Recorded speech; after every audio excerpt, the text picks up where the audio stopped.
윤태곤 실장 어서 오십시오. 네, 안녕하세요. 오늘 오후에 부동산 대책 발표됐죠? 예, 이제 9.13 대책이라고 부르게 되겠죠. 세제, 유동성, 공급 세 박자를 동시에 포괄하는 대책이 발표되기로 이미 예고됐지 않습니까? 예. 근데 공급 부분은 오늘 빠졌어요.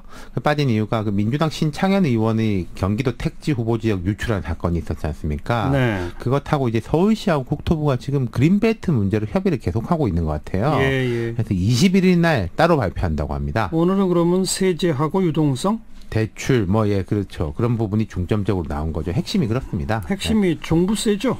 맞습니다. 3주택 이상 다주택자, 조정 대상 지역 2주택 보유자에 대한 과세가 핵심이에요. 예. 조정 대상 지역이라고 하면 서울하고 웬만한 수도권은 다 조정 대상이라고 보시면 될 겁니다. 네.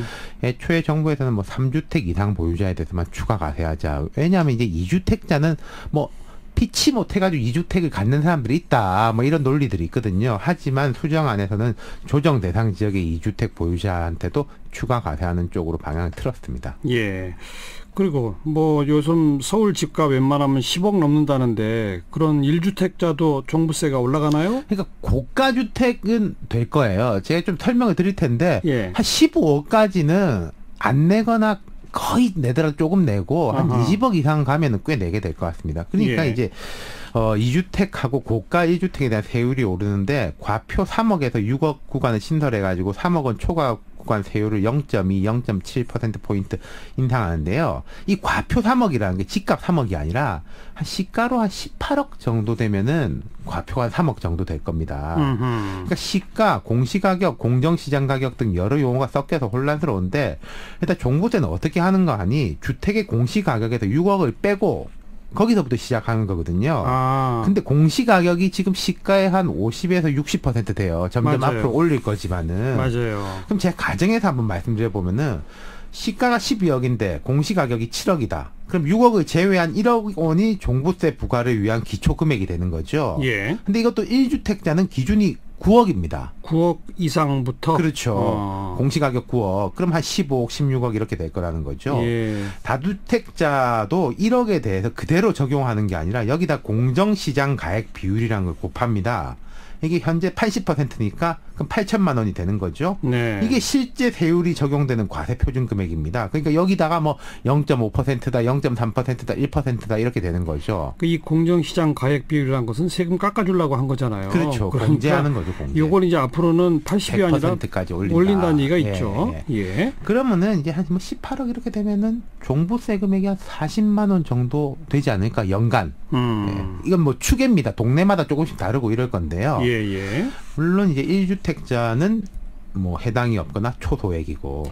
그러면 지금 이걸 예고했던 것보다 좀 세다고 봐야 돼요? 덜 세다고 봐야 돼요? 그러니까 1주택자는 사실 괜찮은데 사시더라도 크게 상관이 없는데 2주택, 3주택 때문에 많이 올라가지고 최고 세율이 3.2%가 되거든요. 예, 노무현 정부 때 3%인데 예, 그보다 더 높였죠. 거죠. 그리고 세부담 상한선이라는 게 바뀝니다. 세부담 상한선이 뭐냐면은 작년도에 재산세하고 종부세를 100만 원을 냈는데 예컨대 올해 이제 제도가 바뀌면은 150만 원까지만 낼 수 있어요. 급격하게 못 올린다. 그런데요. 그런 논리가 있지 않습니까? 집 한 채 있는데 이거 예. 팔아서 세금 내냐. 근데 이게 300%로 바뀝니다.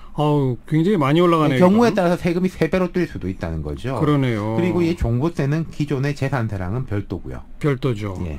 자, 이게 이제 보유세, 특히 종부세에 대한 얘기고, 그다음 대출 규제는 어디입니까? 그러니까 다주택자에 대해 가지고는 거의 돈을 안 빌려준다고 보시면 될 것 같아요. 지금까지는 이제 능력 있으면 이 사람이 돈 빌려서 집 사는 거 아니겠습니까? 예. 그리고 다주택자는 돈 많은 경우가 많으니까 은행에서 잘 빌려주기도 하고요. 오히려. 예. 근데 이제 2주택 이상 보유 세대는 규제 지역 안에서 주택 신규 구입을 위한 주택담보대출이 아예 금지됩니다. 아예 막힌다? 예, LTV 0이 됩니다. 그리고 1주택 세대가 규제 지역 안에서 새 집을 사기 위해서 한 채 있는데 옮기기 위한 주택담보대출도 막혀요. 네. 다만 말 그대로 옮기기 위해서다라는 걸 증명을 하면은 예외적으로 해당이 됩니다. 이사 가기 위한 목적은 그렇죠. 예외적으로. 예. 네. 이외에도 여러 가지가 있는데 핵심은 이 정도일 것 같아요. 아까 일부에서 홍장표 위원장하고도 이게 효과 있겠느냐 얘기를 나눴는데 윤태곤 실장은 어떻게 평가합니까? 글쎄요. 이런 반응이 나오면 항상 양쪽에서 다 공격이 들어옵니다. 보수적인 쪽에서는 이거 세금만 때려가지고 잡힐 일이냐라고 예. 또 이제 좀 진보적인 쪽에서는 이거 너무 약하다. 그렇죠. 이러는데 지금 벌써 반응이 이제 이렇고요. 일단 다주택자, 삼주택자 이상에 대해서는 확실하게 여러 압박이 들어가는데 근데 지금 부동산 문제에는 두 가지가 엮여 있지 않습니까? 다주택자하고 이른바 고소득 실수요자들.